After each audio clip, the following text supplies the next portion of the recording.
মা তুমি কেন বুঝতে পারছো না? এই পুরোটাই একটা প্ল্যান। কেউ প্ল্যান করে ওই ছেলেটাকে টাকা দিয়ে ওমার কাছে পাঠিয়েছিল। ছেলেটা আমার নাম নিয়েছে ওমাকে ফাঁসানোর জন্য, সিম্পল। এটা তুই কি করে বলছিস অভি? হ্যাঁ, তুই কি ভিডিওটা আদৌ দেখেছিস? হ্যাঁ দেখেছি।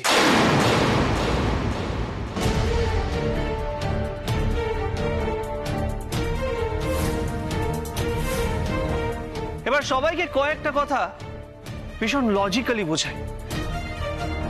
যে ছেলেটা ওমাকে টাকাগুলো দিচ্ছিল, ভিডিওতে তার মুখ কি একবারও দেখা গেছে? না, সে হুডি পরেছিল। ভিডিওর এমন অ্যাঙ্গেল ধরা গেছে যে সেই ছেলেটাকে একবারও দেখা যায়নি। তার মানে কি পুরোটা ভেরি ওয়েল প্ল্যান, পুরোটাই একটা ষড়যন্ত্র, তাই না আলিয়া? এই এক মিনিট, তুই কথাগুলো আমার দিকে তাকিয়ে বলছিস কেন বলতো? মানে তুই আমাকে প্রশ্নটা করছিস কেন? এটা ঠিক বললি তুই, তোকে না। প্রশ্নটা আমার উমার কাছে। উমা, ছেলেটা যদি আপনার সামনে আসে আপনি ওকে চিনতে পারবেন? হ্যাঁ, আমি চিনতে পারবো।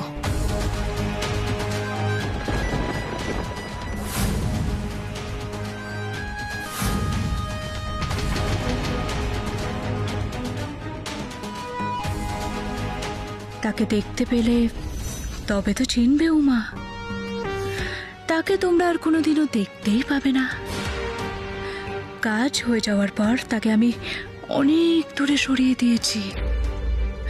এত টাকা দিয়েছি আমি তাকে যে সে আমার কথা মতো এই শহরে আর মুখই দেখাবে না। অভি, ইটস আ ট্র্যাপ অভি। উমা কিন্তু ওর ট্র্যাপে আবার তোকে চড়ানোর চেষ্টা করছে। তোর নাম নিয়ে তোকে চড়িয়ে ও কিন্তু নিজে বাঁচার চেষ্টা করছে। অভি, তুই বুঝতে পারছিস না? অভি, আমি তোকে বলছি অভি, তুই কিন্তু ওকে একদম বিশ্বাস করবি না, প্লিজ। আলিয়া, আমি তোকে বিশ্বাস করি না।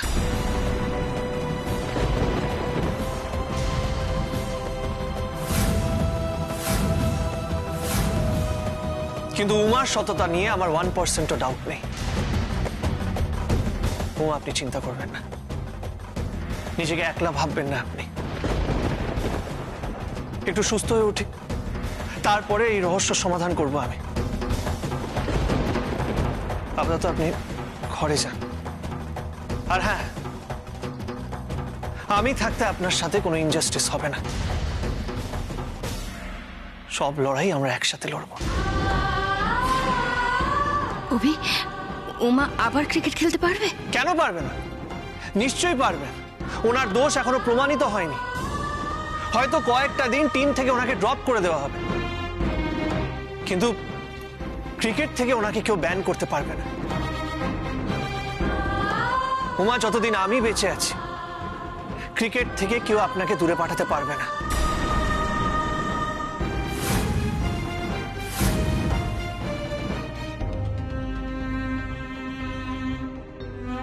বিয়ের সময় আপনাকে কথা দিয়েছিলাম, আপনার স্বপ্ন পূরণের পথে সবসময় আমি আপনার পাশে আছি। এবার দেখি না কার এত সাধ্য আছে যে অভিমন্যুকে নিজের কথার খেলাপ করাবে।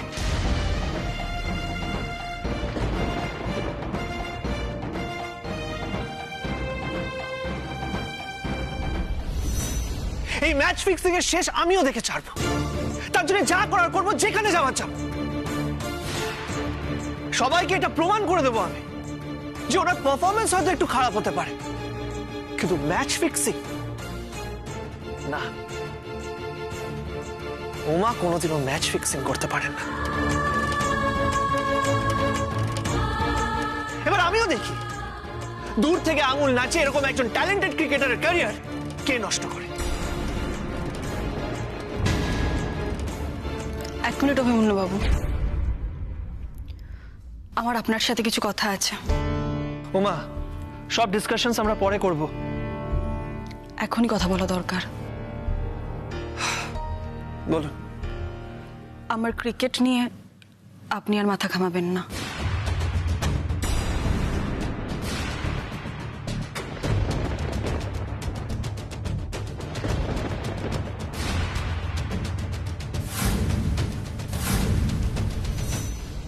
বললেন আপনি? আপনার ক্রিকেট খেলা নিয়ে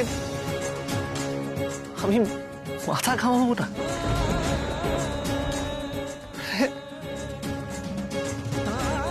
তো সহজে আপনি এটা বলে দিলেন, সবার সামনে এটা বলে দিলেন যে আপনার ক্রিকেট খেলা নিয়ে আমি মাথা। উমা, আপনাকে খেলতে দেখার জন্য আমি মেদিনীপুর থেকে ছুটে ছুটে আপনার কাছে এসেছিলাম। মানে আপনার ক্রিকেট দেখার জন্য আমি নিজের প্রাণের ঝুঁকি নেবার আগেও দুবার ভাবিনি, আর আপনি সবার সামনে বলে দিলেন যে আপনার ক্রিকেট নিয়ে মাথা।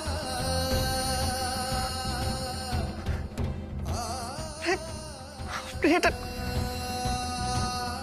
দেখুন উমা, আমি বুঝতে পারছি আপনাকে অনেক কিছু সহ্য করতে হয়েছে। এই কটা দিন আমি ছিলাম না ঠিকই, কিন্তু এই ম্যাচ ফিক্সিং নিয়ে বাইরের লোকজন আপনাকে অনেক কথা শুনিয়েছে। তো এখন বুঝতে পারছি যে বাড়ির লোকজনও কথা শুনিয়েছে, কিন্তু তার মানে এটা না যে আপনি চুপচাপ সবকিছু সহ্য করে নেবেন, অন্যায় সহ্য করে নেবেন, আর সবার সামনে এটা বলে দেবেন যে আপনার ক্রিকেট নিয়ে মাথা আমি ঘামাবো না।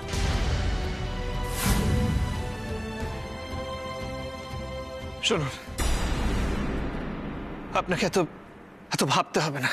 সবার সামনে আমি প্রমাণ করে দেবো যে আপনি নির্দোষ, তারপরে আপনাকে মাঠে নামতে হবে, নামতেই হবে আপনাকে। দেখুন উমা, আমি সব খবর নিয়েছি। বেঙ্গল ভার্সেস বিহারের পারফরমেন্স আপনার খুব ভালো ছিল, সিলেক্টররা খুব খুশি, ইন্ডিয়া টিমে সিলেক্ট হওয়ার মতো আপনি পারফরমেন্স দিয়েছেন।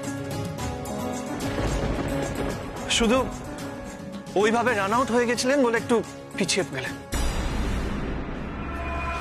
উমা রান, উমা রান।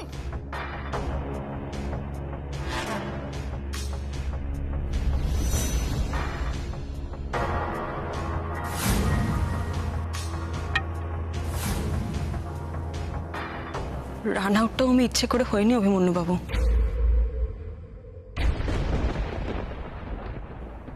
সেটাও আমি প্রমাণ করে দেব।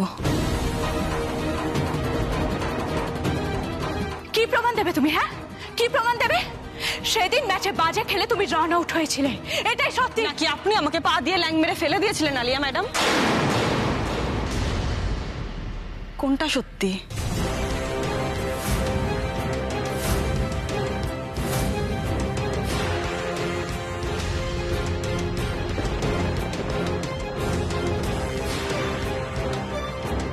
আমরা সেদিন খুব ভালো করে রান নিতে পারতাম, কিন্তু আপনি আমার খেলা ভেস্তে দেওয়ার জন্য আমাকে পা দিয়ে ল্যাং মেরে ফেলে দিয়েছিলেন, দেননি? মিথ্যে কথা বলছে এই মেয়েটা, একদম মিথ্যে কথা বলছে। অভি, আমি তোকে বলে দিচ্ছি অভি, এই মেয়েটার কথা তুই একদম বিশ্বাস করবি না। তুমি নিচে টাকা নিয়ে ম্যাচটা হারিয়েছো, আর এখন তুমি আমাকে বদনাম করছো। আন্টি, আন্টি তুমি অভিকে কিছু বলো, আন্টি ওকে বোঝাও, ও কিছু বুঝতে চাইছে না। আন্টি, দাদা ভাই তুমি অভিকে কিছু বলছো না কেন? প্লিজ কিছু বলো না। আমি একটা কথা বুঝতে পারছি না। অভি আমি তোকে বলে দিচ্ছি অভি, এই মেয়েটা কিন্তু ছুঁচ হয়ে ঢুকে ফাল হয়ে বেরোবে। অভি, তুই একটা কথা বুঝতে পারছিস না? আমি কোনো কিছুর মধ্যে নেই, অথচ এই মেয়েটাকে আমাকে এইভাবে ফাঁসিয়ে দিচ্ছে। Please stop it Alia, stop it. এইসব ডিসকাশনস আমরা পরে করব, প্লিজ। আগে উমা আপনি বলুন, মানে আপনি কেন বলছেন যে আপনার ক্রিকেট খেলা নিয়ে আমাকে আর ভাবতে হবে না? কারণ আমি একটা সিদ্ধান্ত নিয়েছি, আমি আর কোনোদিন ক্রিকেট খেলবো না।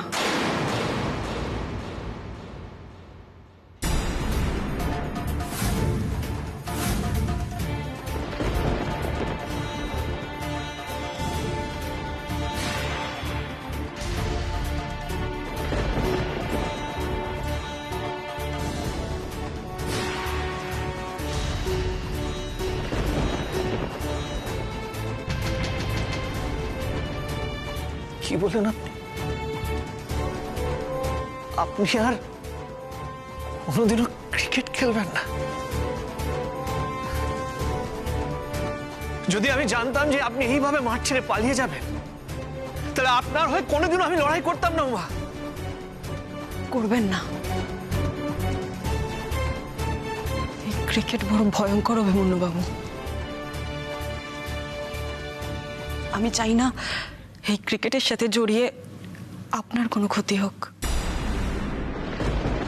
তাই আমি আর কোনোদিন ক্রিকেট খেলবো না।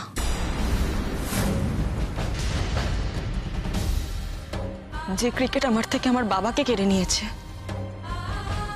আপনার এত বড় ক্ষতি করেছে, আমার সততা নিয়ে প্রশ্ন তুলেছে, সেই ক্রিকেট আমি আর খেলতে পারবো না। আমি আমার সিদ্ধান্ত বাবাকে জানিয়ে দিয়েছি, আপনাকেও জানিয়ে দিলাম। আর কাউকে কিছু বলার নেই আমার। আপনাকে সবটা জানানোর দায় ছিল আমার, জানিয়ে দিলাম, ব্যাস। আপনি যে কোনোদিন আমাকে আমার স্বপ্ন পূরণের জন্য সাহায্য করেছিলেন, আমি কোনোদিনও ক্রিকেট খেলতাম, এটা আপনি ভুলে যান। দয়া করে আমার ক্রিকেট নিয়ে আপনি আর ভাববেন না। আপনি ভুলে যান উমা কোনোদিনও ক্রিকেট খেলতো। ভুলে যাবো আমি? মানে যা যা হয়েছে সব ভুলে যাবো আমি? আরে ইয়ার কি হচ্ছে এখানে? এত বড় একটা সিদ্ধান্ত আপনি নিজে নিয়ে নিলেন। আরে আপনি কি ভুলে গেছেন আপনার ক্রিকেটে ফিরে আসা থেকে নিয়ে আপনার ক্রিকেটের সব স্ট্রাগলে এই অভিমন্যু আচার্য জড়িত আছে? আপনি কি এটা ভুলে গেছেন? মানবো না। মানতে আপনাকে হবে না, মানবো না। কোনোভাবেই আপনার এই সিদ্ধান্ত আমি মানবো না, কোনোদিনও মানবো না। আমাদের মধ্যে বিয়েটাই হয়েছে এই ক্রিকেটের জন্য। আপনি যাতে আপনার ট্যালেন্টের দাম পান, যাতে মাঠে আপনাকে কেউ এক্সপ্লয়েট না করুক, সেই জন্য আপনাকে এই বিয়েটা করেছিলাম, আর সেই জন্য আপনার পাশে দাঁড়িয়েছি। আপনি বলছেন ভুলে যান? যদি তাই হয় না উমা, তাহলে তো এই সম্পর্কর মানেই আর রইল না।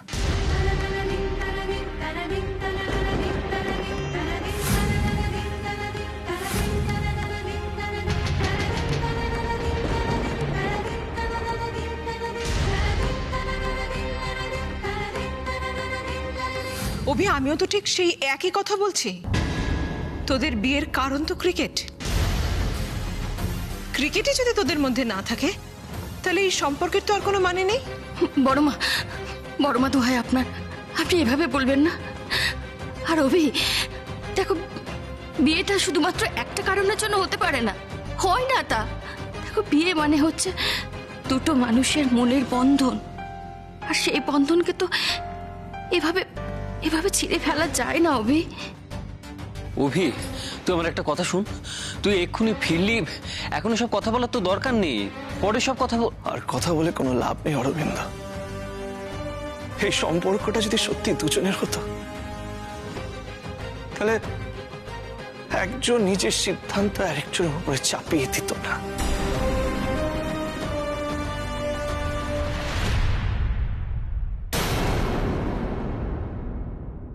এত বড় একটা সিদ্ধান্ত উনি আমার সাথে আলোচনা না করে সবাইকে জানিয়ে দিলেন। তাহলে চেঁচিয়ে আমি কেন বলবো যে এটা আমাদের দুজনের লড়াই? কেন এইভাবে? এটা এই সম্পর্কে দুজন নেই অরবিন্দ। এখানে একজনেরই শেষ কথা, একজনেরই শেষ সিদ্ধান্ত। ঠিকই, সবাই ঠিকই বলছে। এই সম্পর্কের সত্যি কোনো মানে নেই।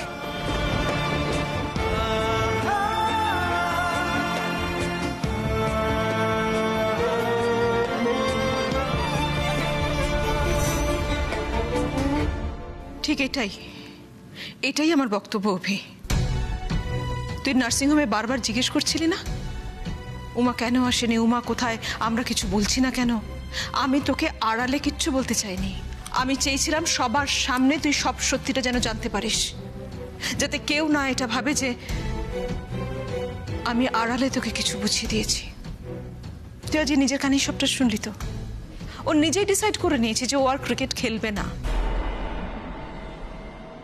তুই যে এত বড় একটা স্যাক্রিফাইস করেছিলি, বাড়ির সবার বিপক্ষে গিয়ে ওকে বিয়ে করেছিলি যাতে ও ভালো করে ক্রিকেট খেলতে পারে, ভালো ক্রিকেটার হতে পারে, তার কোনো দামই নেই ওর কাছে। তাহলে অভি আমি কি ভুল করছি এটা বলে যে এই সম্পর্কটার আর কোনো মানে নেই? তুইও এটাই বলছিস, আমিও এটাই বলছি, তাহলে আমি তো ভুল কিছু বলছি না অভি। আর আমি এটাও বুঝতে পারছি এই সম্পর্কটা টিকিয়ে রাখলে তুই বারে বারে এই মেয়েটার কাছ থেকে আঘাত পাবি। অভি সত্যিটা শোনার পর তুই যতটা কষ্ট পেয়েছিস না, আমিও ঠিক ততটাই কষ্ট পেয়েছি, কারণ আমি ওকে ভালোবেসেছিলাম। আমিও কষ্ট পেয়েছি, কিন্তু আমি চাই না যে আমার ছেলে ওর কাছ থেকে বারে বারে কষ্ট পাক। একবারই সব চোখে বুকে যাক, যা কষ্ট পাবার, যা ধাক্কা খাবার একবারই হয়ে যাক, ভেঙে যাক এই সম্পর্ক, ডিভোর্স তো হয়ে যাক। অন্তত আমার ছেলেটা তো মরে মরে বেঁচে থাকবে না। মা, আমার মনে হয় আমি একটু ক্যারিড অ্যাওয়ে হয়ে গেছিলাম, তাই এত কথা বলে ফেলেছি। সরি উমা, এবার প্লিজ এই পাগলামোটা বন্ধ করো, রিকোয়েস্ট করছি। এরপরে ডিসিশনগুলো আমরা দুজনে মিলে নেব। এখন সবার সামনে আপনি দাঁড়িয়ে বলে দেবেন যে আপনি ক্রিকেট ছাড়ছেন না, আপনি ক্রিকেট খেলবেন, আর এই লড়াইয়ে আমরা দুজন একসাথে আছি। বলে দিন সবাইকে। ক্ষমা করবেন অভিমন্যুবাবু, আমি আর ক্রিকেট খেলার জন্য হ্যাঁ বলতে পারবো না।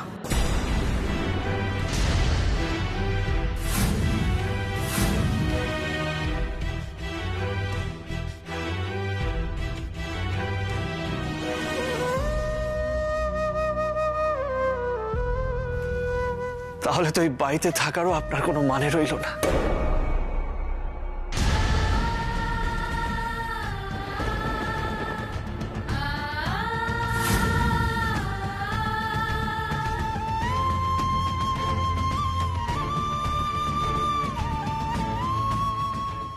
একই কথা দাদু ভাই, এত সহজেই একটা সম্পর্ক শেষ করে দেয়া যায়? কি করবো দাদু, আমাদের সম্পর্কে বেঁধে রাখার সুতোটাই উনি অস্বীকার করছেন।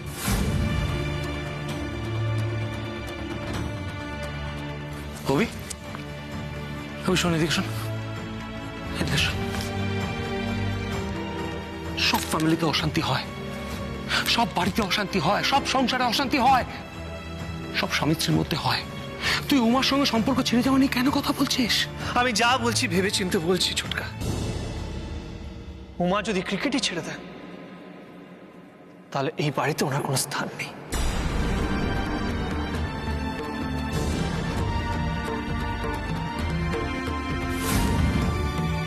কবি,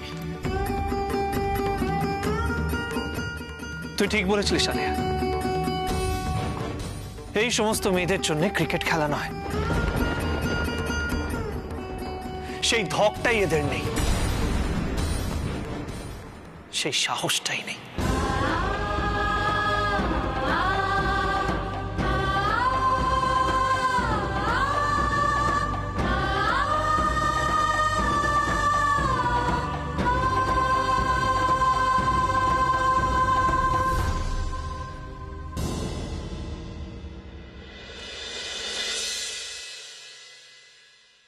সাহস আমার আছে অভিমন্যুবাবু, ধকও আছে। আমাদের মতো পরিবারের মেয়েরা জন্ম থেকেই লড়াইটা করতে জানে, কিন্তু আজ ক্রিকেট থেকে দূরে গিয়ে এই স্যাক্রিফাইসটা আমি না করলে আপনাকে বড় কোনো বিপদে পড়তে হতে পারে আমার জন্য। সেটা আমি মানতে পারবো না। তবে আপনি ভাববেন না ক্রিকেট ছেড়ে দিচ্ছি বলে আমি আমার বাবার খুনের রহস্যের সমাধান করব না। বাবার খুনের পিছনে কার হাত আছে তাকে খুঁজে তো আমি বের করবই। আমাকে কে এই ম্যাচ ফিক্সিং এর অভিযোগে ফাঁসিয়েছে আমি তাকেও খুঁজে বের করব। কিন্তু এখন সবাই জানবে উমা দাস ক্রিকেট থেকে অনেক দূরে সরে গেল। উমা দাস একজন ব্যান্ড প্লেয়ার হিসেবে খেলার দুনিয়া থেকে বেরিয়ে গেল।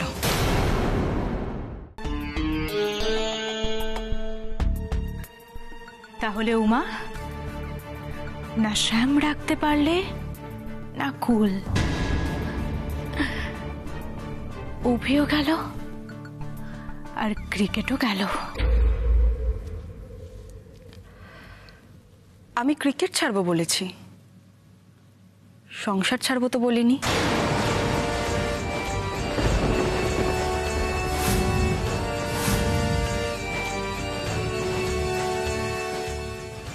আমি এখনো অভিমন্যু বাবুর স্ত্রী,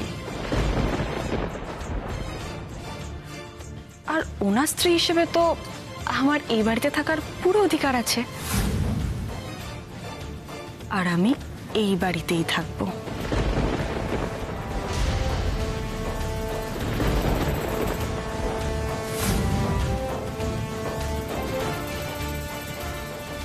এবার উমার খেলা শুরু হবে, আর এই খেলায় কটা বাউন্ডারি হবে, কটা ওভার বাউন্ডারি হবে, সেটা আপনি শুধু দেখতে থাকবেন আলিয়া ম্যাডাম।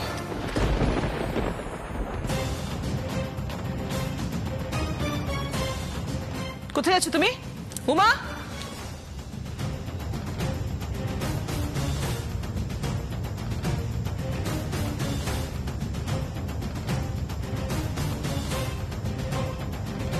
এবার উমার খেলা শুরু হবে, আর এই খেলায় কটা বাউন্ডারি হবে, কটা ওভার বাউন্ডারি হবে, সেটা আপনি শুধু দেখতে থাকবেন আলিয়া ম্যাডাম।